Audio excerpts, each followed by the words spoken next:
What a big Friday football feeling that we've got today. Massive test tomorrow for the Duke football team as they get set to take on Illinois. What is it going to take for Duke to move to 2-0 on the season? Hi, everybody. Dick Vitale. Hey, make sure you listen, man. The Locked On Blue Devils with J.J. Jackson. He's awesome, baby.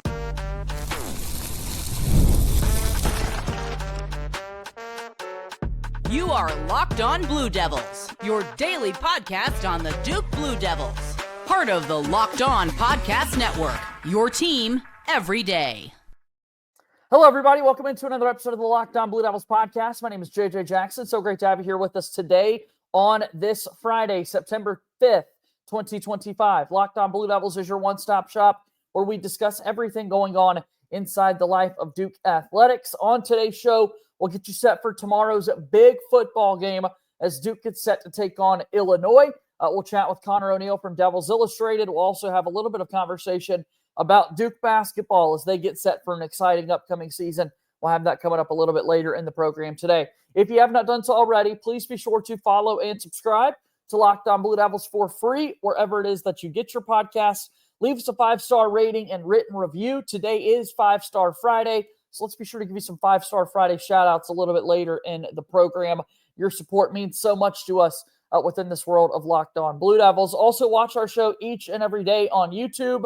Subscribe to our YouTube channel. Really thrilled with the growth that we're seeing on YouTube, so let's certainly keep that going and really love this family that we've created. A special shout-out to all of the everydayers out there. So, without further ado, Conor O'Neill back with us, a weekly guest at this point within the Locked On Blue Devils family. And Conor, big test coming up this weekend for Duke football. I hope you're doing well. We had a lot of kind of big-time matchups in the sport in week one. Now almost everybody is wanting to talk about this Duke and Illinois game, which is exciting because this is a Duke football team that you and I talk about all the time. So, welcome, national folks. Welcome into the 2025 edition of Duke football.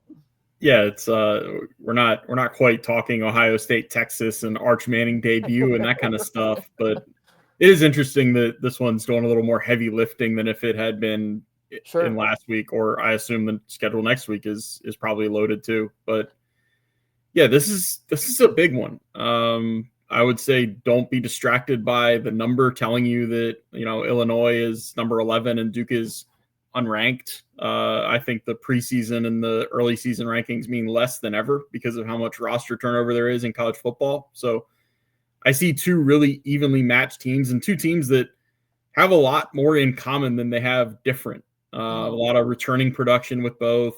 A lot of, even though it's Manny Diaz's second season in Durham, it feels like it's a 4-year build to this point. That Duke has kind of been on the come up, and Illinois just won 10 games last year, and Bret Bielema has built himself a nice program at Illinois. So little bit of mirror looking going into this one too. No, for sure. And I mean, to your point, when you look at last week, all these teams were able to have big tests to open up the year. And then there were a few teams like Duke and some other guys in the ACC that kind of had the traditional week one step into the year where you could kind of get your footing and that sort of thing, not the 1-3 Ohio State, Texas matchup that we had, not LSU, Clemson going at it, not Notre Dame, Miami. Instead, Duke played Elon. So now they've got this big test as Illinois gets set to come into Durham. And hopefully you're ready for a big crowd to be on hand for the noon Eastern kickoff.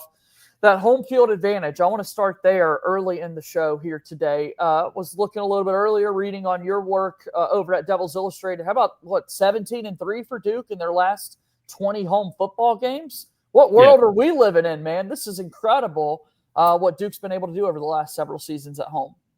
Yeah, and that's really good. It's even more mind-boggling that you figure out the 3 that they lost are in pretty much the most painful way you could possibly lose a football game. From the Drake May / Josh Downs last-minute drive after Duke thought they had scored a touchdown to go up 2 scores against Carolina 3 years ago. 2 years ago, it was Sam Hartman in the 4th and 16 conversion. I don't know if I need to explain that one any further. And then last year, it was getting 6 turnovers against SMU and not scoring a single point after any of them, and the 3 missed kicks in the second half and an overtime loss. Was it overtime or double overtime? I think it was double overtime. Right. Or maybe just overtime. It's neither here nor there. Those 3 losses, I mean, you change one single play, and they're all wins. And we're talking about a different, even a better record. So Duke has done a great job of defending its home turf. If they've proven that you're not going to go in there and blow them out. I think one of the last home games that they lost before this stretch was Malik Cunningham putting up Lamar Jackson type numbers on that Friday night game that nobody was at. That toward the end of the David Cutcliffe era, when I think Malik Cunningham was one of only handful of QBs to ever pass for 300 and run for 200 in the same game. It was just a ridiculous performance. So Duke has done a great job of playing at home. It's clearly a comfortability that they have there. And it is a big advantage. When you look at this Duke team, they're led this season by Darian Mensah. The light is going to be shining bright on him as the quarterback takes the field for any matchup here. And definitely kudos to Luke Altmeyer, who's going to start opposite for him at Illinois. Very experienced quarterback. Really exciting matchup between those two guys. Mensah absolutely delivered in his debut as Duke's quarterback. And then you look at Luke Altmeyer, a guy who's been in college football for a while now. He's from Starkville, Mississippi, spurns the hometown school and goes up the road to Ole Miss, not Mississippi State, and then plays there for a couple of seasons under Lane Kiffin. Now he's had several years there with Illinois. They're such a good squad, and he's a good player. Really excited to see what these quarterbacks can do as they start to duke it out. Yeah, the one thing that jumps off the bio page for Luke Altmeyer, I think on his Illinois page, they have him credited with 5 either game-winning or go-ahead drives in the fourth quarter in his career. Great point. You think about it, I mean, clutch. That's a lot for a guy who's been a starter for 2 years plus 1 game. He's turning in some clutch drives and some clutch performances that make you think, I really think this game will come down to the fourth quarter. And I think this, whoever makes the one player has the one drive in the fourth quarter is going to decide this thing. And when you're talking about that, and then you're talking about a third-year starting quarterback who has the experiences that Luke Altmeyer has had. Yeah. If you're a Duke fan, you start getting a little tight about that. Like right. you might start hoping that you're the one with the ball last. Yeah. And there's no way to control that until it gets down to it. So there's kind of some pins and needles to seeing how this thing's going to play out. And it's going to be against an Illinois team that just isn't going to beat themselves and has a really dynamic and experienced quarterback. I always think in a perfect world, you're able to manipulate that clock to go your way from the get-go before the game even starts, right? Because, you're going to feel way better if you've got the ball last and your opportunity to determine how the game goes. But so many different factors go into that and that sort of thing. I'm excited. I'm ready to see what these defenses are able to do. If Duke can get a little bit more out of their rushing attack in a game like this, all those big thoughts that I've got right now going into a game of this magnitude, Duke and Illinois in week 2 of the college football season. I want to talk a little bit more about those things when we return. Locked On Blue Devils here today is brought to you by our friends over at DoorDash. Almost the weekend, time to look back and crown this week's MVP on Who Delivered, powered by DoorDash. Just like you can win every Saturday with DoorDash Streaks, saving more every time you order. These players delivered when it mattered most. Let's break it down. For Duke this week, we got to talk about Darian Mensah delivering in a big way in his debut, throwing for 389 yards passing. When the pressure was on, he came through. No hesitation, no delay. And if you've been watching week after week, this performance wasn't a fluke. Darian Mensah's on a streak. And just like Darian Mensah delivered for Duke, DoorDash delivers for you on Saturdays. With DoorDash Streaks, you could save every Saturday you order. Stack it up all season, and you could save up to $250, including $100 in DoorDash credits. Order this Saturday. Keep the streak alive. Fuel your game day only with DoorDash. Terms apply. Promo period through November 18th. DoorDash is a proud sponsor of Locked On Blue Devils. Our show today is also brought to you by our friends at Upside. Hey, Duke fans, are you still paying full price for gas? Stop leaving money behind. Get real cash back every time you fill up with the free Upside app. Simply download the free app in the App Store or Google Play right now and start earning cash at the pump today. Use my limited time promo code FOOTBALL and get an extra 25 cents back per gallon on your first fill up. You can make up to $300 a year from buying the gas you already needed. First, I thought it was too good to be true, but it's totally legit. Real people are getting paid just to make their daily commutes, and you can too. Plus, you can cash out anytime to your bank account, PayPal, or an e-gift card for Amazon and other brands. Don't let this offer drive on by. Download the free Upside app now using our promo code FOOTBALL for a limited time, 25 cents per gallon bonus. Again, that's promo code FOOTBALL. Offers vary by user and location. Go to upside.com for terms and conditions. Upside, a proud sponsor of Locked On Blue Devils. Okay, Conor O'Neill's here from Devils Illustrated. Duke plays Illinois. Top 15 matchup here for the Blue Devils, who are 17-3 in their last 20 home games at Wallace Wade Stadium. Talked about the idea of kind of, in a perfect world, you're able to manipulate the clock to have the ball last and that sort of thing. Let me pose this question to you. In some ways, with a matchup like this at home, Conor, I'm almost tempted, if you win the coin toss, to take the ball first and see if you can go down and make a statement. But then I get probably the analytics want you to play the middle 8, the last 4 of the first half, the first 4 of the second half, and do what you can to get the ball to start the second half. That's such a, kind of easy decision that's made before the game starts, and we spend way too much time thinking about it. But here I am. I kind of want to think about it with a matchup like this. What do you say? Yeah, I get it. I mean, I consider myself pretty forward thinking with analytics, but sometimes I do think that a lot of what analytics is making the decision ahead of time with the data that you have present to you 2 and 3 days before the game, so that you're not bogged down making the decision when you have to, when it's immediate in the heat of the moment. That's where I wish 2 or 3 days beforehand, these coaches would say, like, all right, well, if we win the toss, like, let's go out and set a tone. Let's try to run our, 3 to 5 best plays, or the best plays to open a game, whatever it may be, and let's go score. It's valuable. Like, I always think sometimes when we talk about analytics too, we lose track of the game flow of it, and sometimes it's really valuable to score on the first possession. Like, whether we're talking basketball, whether we're talking opening drive, whether we're talking top of the first inning, like all of that stuff, it is an advantage to score early. But you just kind of throw your hands up and say, well, whatever decision Manny Diaz came to probably yesterday or Wednesday, right? If not earlier than that, that's what Duke will do if they win the toss.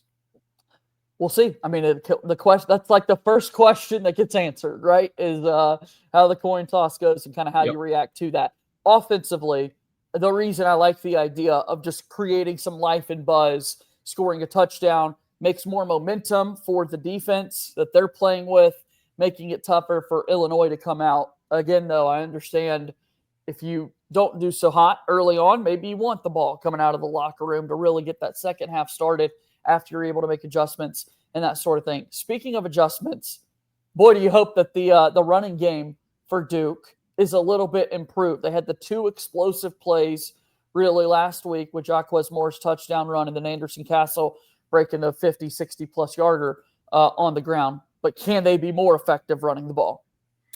Yeah, that's there's going to be a strength-on-strength matchup to this when Duke's offense is on the field, because Illinois brought back all 5 starting defensive backs from last year. They play really strong defense. I was on a podcast earlier this week with Armchair Illinois, and their guy had a good line. He said Illinois isn't quite DBU, but maybe DB community college. Like, they've started to churn some guys out that get to the league. And so Duke's strength is going to be passing the football this year, at least based on what we think we know about them through fall camp and through hearing things, and based on what they looked like against Elon. So it's Duke's strength matches up against what Illinois will be better at defending, which means This is where Duke's balance needs to come into effect. This is where you need to be able to run the ball for chunk plays. Yeah. And you might need Jaquez Moore to break off another 32-yard touchdown and break through some arm tackles. You might need Anderson Castle to break off a long one on a 3rd and 1.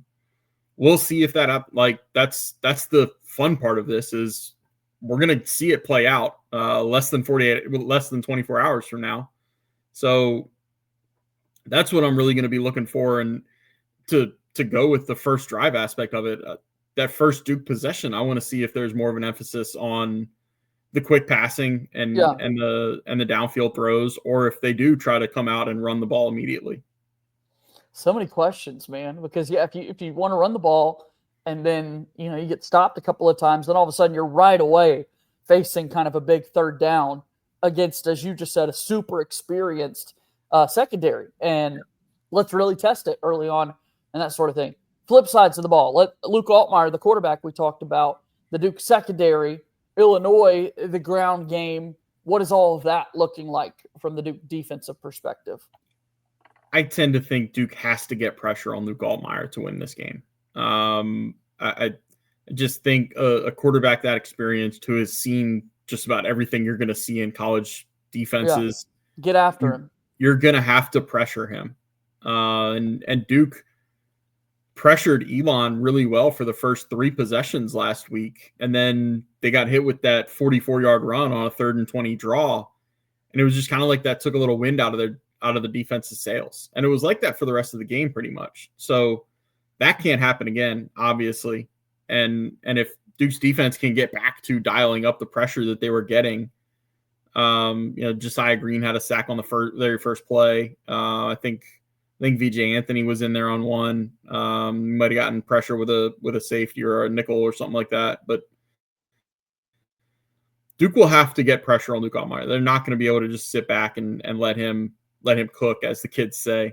They're going to have to move him off his spot in the pocket to kind of hold Illinois in check offensively. Only guy I want cooking is Darian Mensah from the quarterback spot. So, yeah, let's make sure he's got something served up nice for this Illinois team. Big chance for Duke to make a statement early in the year. I really don't want to throw out the scenarios about, okay, if you lose, what happens? And it's so true that you still have the whole season in front of you and you've still got conference things to play for. We obviously have 12 teams in the college football playoff. That's going to make a big difference with how you can kind of work your way around the schedule and that sort of thing. But pretty cool, man, to know that you've got this early test. And if you can win, you're able to build some hype and have more and more people talking about your team.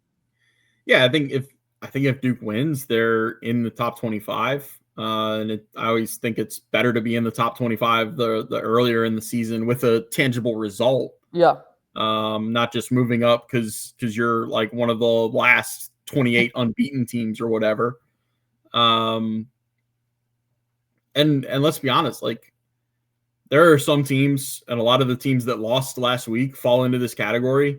There are some teams that can afford an early season loss and be fine resume wise. Sure. I don't know if that applies to anybody in the ACC other than Clemson or Miami or maybe SMU. Like that, there are a select number of teams, and it's a small number, that are going to get benefit of the doubt in the ACC, and I don't think Duke is one of them. So if you lose this one and wind up 11-1, maybe you still have the win at Clemson to hold on to, but it becomes a lot more of an uphill challenge for where this team thinks it can go. Let's make it happen this week then for Duke. Is again, a really exciting game against Illinois. A lot of coverage going into this game, and will continue to be the case afterwards, and what it means for both of these teams and so much more. All right, we'll take one final break here on the program today and start to wrap things up on the other side after this. Locked On Blue Devils. Locked On Blue Devils here today is brought to you by our friends over at FanDuel. The NFL season is almost here.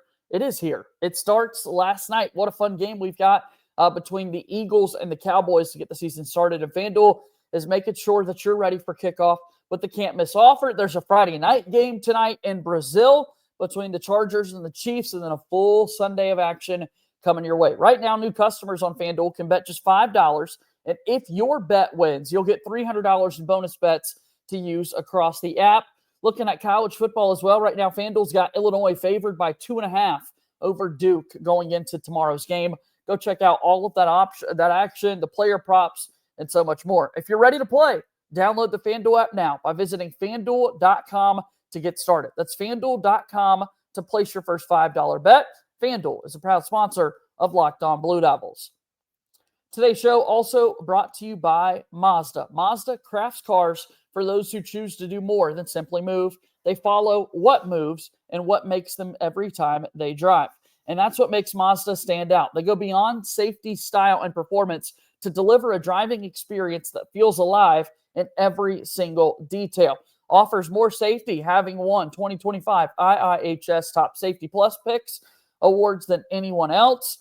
They really feel like it's the moment you get behind the wheel. The smooth handling, intuitive controls, and standard all-wheel drive in every crossover SUV. The small details that make the big plays. And just like there's more to every player, there's more to a Mazda vehicle. Mazda, move or be moved. A proud sponsor of Locked On Blue Devils.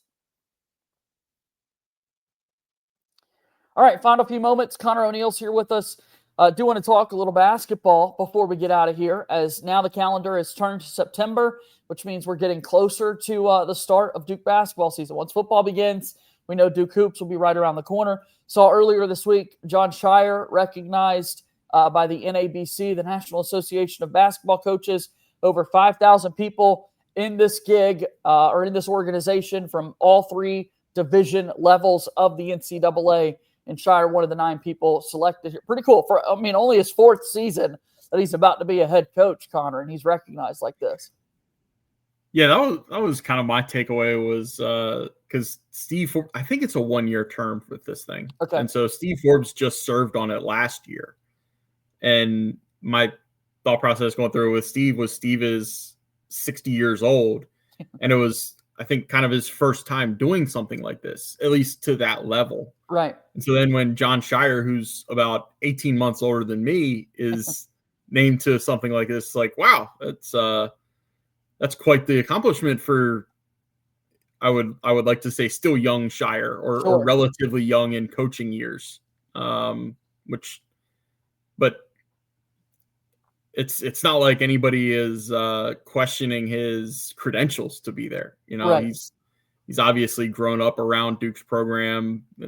You know the journey if you're a Duke fan. So it's not like he's a newbie to the college basketball world. And so with that in mind and looking at this college basketball season coming up and Duke and the program and what it looks like, clearly a lot of expectations on the season with 5 guys returning, 5 freshmen set to make a big impact. But it's also the time of year where these coaches are back recruiting right now. I mean, it's opened back up. Recruiting season is here. Visits are taking place. Austin Gooseby was in town last week for the Duke basketball team. We saw the in-home a little bit earlier this week that Scheyer had, and Tyler Thornton, Rachel Baker with Darren Rippey up in the New Jersey area. We know that Jordan Smith has been on the top of this list for Duke for quite some time. I just want to go there, Conor. No commitments yet in 2026, but seems like this is an opportunity to continue to make a lot of ground. And I know that players are wanting to wait a little bit later to actually commit to schools, it seems, but maybe you might catch one here in this time of year. Yeah, there was one domino fell earlier this week. I believe it was Brandon Bass Jr. went to Florida State yesterday or 2 days ago. It feels like we're getting later and later in the calendar of when these guys commit. I can remember like 3 or 4 years. It would have been 4 years ago now.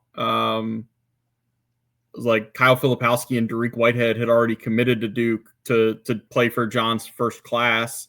And then because this is right around the time that I took over Devils Illustrated, and then right around the first few weeks that I took over on September 1st, Jaden Shute and Derek Lively got signed up, and their class just came together so fast. And then like Mark Mitchell, Christian Reeves were added late. But you have unlimited visits now, so guys are going to take as many visits as they possibly can sometimes. Boy, aren't they? I think I saw Darian Darren Rippey eliminated two places that he's going to take visits to, which I think got him back under double digits. Yeah, I think went he's from down 11 to 9. I think he's down to 9 now. So, I mean, yeah, there are things coming together with the 26 class, but man, I still think it's going to be a little bit until we see the full domino of like a few weeks where it feels like they're coming off the board one every day or two every day. Yeah. And we're seeing more mock drafts put out there into the world where, not to play that game, but you do it all the time with Duke building their roster with tons of first round buzz for guys on the roster. So, I mean, that there's going to be an opportunity to bring in a lot of guys. So now the decision just is best players in high school. Do we wait and see what the transfer portal looks like? Yeah. And this is the paradox of where Duke is. They're never gonna say that they're taking less talent, and they're never gonna take less talent if they can avoid it. But when you take the most talented kids, those are the kids that want to go to the NBA on the fast track. Right. And that can do that. Yeah. Right. Several guys want to get there as soon as possible, but not always realistic. Absolutely. So, it's one of these things like I'm waiting for the class that doesn't have a bunch of one and done talent that Duke might actually have to take a impact transfer because they're also losing some guys that would be returning. Yeah. Like 2 years ago, they didn't have to take an impact transfer because they were getting Filipowski, Proctor, Mark Mitchell back. Right. I don't know. I'm kind of eyeing the spring and thinking that might not be the case this year. Like they might actually have to go find the high impact, high usage transfer. Not necessarily a Cedric Howard, although it'd be great to get one as talented as him, but one that everybody else wants. Like one that is on everybody's radar. Yeah. I think that's going to happen at some point. I don't know if it's going to be this spring or not, but yeah. I just like having the best players, and I think Jon Scheyer does too. Bold take. Yeah. I do think it's going to be pretty awesome when Duke does finally get to that position where it's like Duke's been dominating this recruiting thing, and now here's the chance for Duke to say, yeah, we could get the top guys too in the transfer portal as well. Like it's still Duke across the chest that we're trying to get these guys to come play for. It's just it's going to take a year where they don't have a projected top 3 pick or a generational talent like Cooper Flagg coming in. Like it's going to take one where you can sell a transfer on you're not going to take a backseat to an 18-year-old. Right. Yep. We'll see. But a lot of things to follow right now. And Connor, I know that you've got plenty of updates these days over at Devils Illustrated. How can people get involved? Yeah, come check out Devils Illustrated.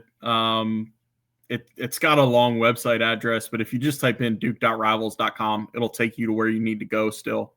So come check it out. Almost everything on there these days is premium. So you're going to want to subscribe. You're going to want to get signed up.